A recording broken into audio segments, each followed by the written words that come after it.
What's up, guys? Hunter Frontier back at it again with another video, and in this video, guys, I'm going to be telling you cards that you definitely should be buying before it's too late for Genesis format. Now, of course, we're going to start off with Retaliating Sea, and this also applies to cards like Flying Sea and cards that help restrict your opponent from not only using their graveyards, but again, just playing the game in general. So I would say that when it comes to this is a more low-key kind of like tech card. I would say it's still relatively cheap, even when we had the ultra rare copies from Ghosts from the Past, the Second Haunting. But now that we have a Starlight rare copy from the 2025 Mega Pack, I will say that it's a great pickup if you want to go higher rarity and pick up 3 copies that way.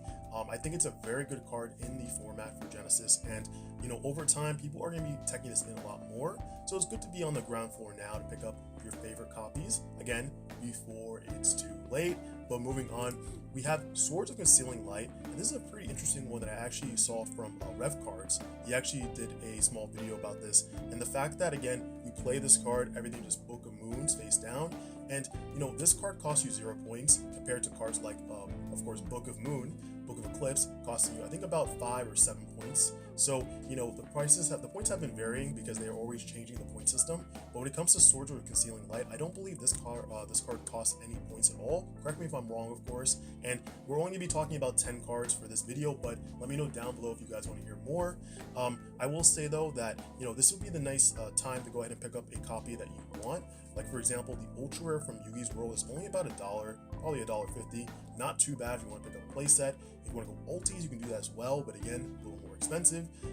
Regardless though, you have a lot of common and rare copies that are insanely cheap. So this is a card that you can definitely buy low of and just have just in case you want to use it for a future deck. Moving on, we do have Super Polymerization, and this card speaks for itself. You guys already know what Super Poly does in the format. You want to just break your opponent's board. This card is legit break your opponent's board and make your own board, because right, you're playing that, you just go into a fusion monster that you have in your extra deck, and then honestly you just sweep right over them, right? You steamroll them. So it's a great card because you guys already know what the text of your opponent cannot respond to this is such a powerful effect in Yu-Gi-Oh! I think this card does it insanely well, and at the cost of just discarding 1 card. You don't even care. Sometimes you want that card in the graveyard, right?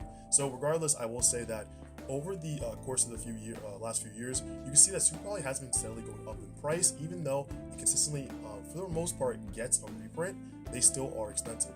Like, to the fact of why this card's so popular, look at the premium gold rare here for $4. People do not like this premium gold rare. The reason why it's this is because it's Super Poly. Who cares? People just want the card.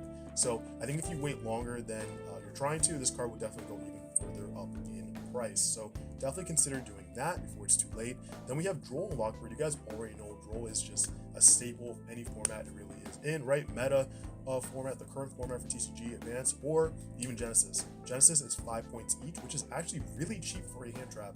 We have Ash Blossom, I believe, at 15 points each. So you're going to consistently keep seeing Droll. And the fact that we have cards that are costing a lot more points to deal with hand traps, like Call by the Grave, Crosslet Designator, it's not worth really playing that in the main deck. I think that people just kind of let things go in this format, and whatever happens, happens. So with Droll and Lockbird, again, I think it's a fairly cheap card. It has been very cheap for a few months. So it's something you guys do want to go ahead and pick up as well. And this is just part of your daily staples of just picking up, just having these cards on the side. So when you build decks, you're like, oh, I have my Ash Blossoms, I have my Droll Lockbirds, I have my Ghost Spells, right? It's my Skullmeisters. So something you guys want to keep in mind when you are deck building. And then we do have Super Star Slayer Typhon. So this card itself is a great card to have in any deck. You don't have to be playing XYZs, you guys already know, but this is the card, it's the definition of if I'm pushed to a corner, this card can help me get out of that corner. And for only 10 points, that's insanely good, I think. I mean, I would say. If you guys don't disagree, let me know down below. But I mean, hey, for under $1 for a super rare, that's not too bad. When this card had really only 2 copies, it had a quarter century secret rare that was about like $180 at the time versus a I think it was like a $25 secret rare. So I think times have changed, and it's time to kind of cash in on these earnings. So definitely go ahead and buy a copy for your deck. And same thing when it comes to Divine Arsenal AA Zeus, a little more expensive in points. I believe it's at 20 points, but you really only need the 1 Zeus, and if your deck can't make it, of course, why not, right? Same thing with Typhon. In a way, it's more of a, you're pushing, this is more defending. And there are cheaper copies of Zeus, but you guys can see here, cheap for Zeus means about $8 compared to what, 75 cents for or a Typhon. So, you know, really make those comparisons. But this is the time to actually pick up your copy that you do want to pick up, right? Don't just pick up any one you're like, I didn't like this copy. You like the ultra rare, sure. Secret's really nice. You guys can see that the ultra rare here for 20 bucks has been consistent, a nice price. So that might be a good copy to pick up personally. But again, it is up to you at the end of the day, whichever you prefer. And going on to the next one, we have Spellbound. This card we had talked about a long time ago too in the advanced format. But the fact that there are only 2 copies on market, an ultra rare and a secret rare, I think it's a great time to pick this card up because this has a fairly good reason for it to go up in price. It's actually been used a lot in Genesis format, and the fact that it's 0 points in cards with this text typically would get a lot of points on it, right? More floodgate-ish cards. Of course, it's not a floodgate in a way, but it is more of like a turn stopper, right? It's not a consistent floodgate like Skill Drain or something, but it still does something to your opponent and stops them. And I think that it's worth playing when it's 0 points. You might as well, right, at that point. Moving on, I've said points like 5 times at this point. 6. Anyway, so we have Pot of Greed, and Pot of Greed, guys, you guys already know. If you don't know what it does, it lets you draw 2 cards. It's amazing. For 30 points though, each is a lot. So depending on what the deck that you're trying to build, it will make or break the point system for that deck. But again, just having 3 copies available is great. I would recommend you pick up the Starlight Rare version. It was about $8, which wasn't too bad. When it came out, it was $5, so it is steadily going up because of this format and older formats too, like Go.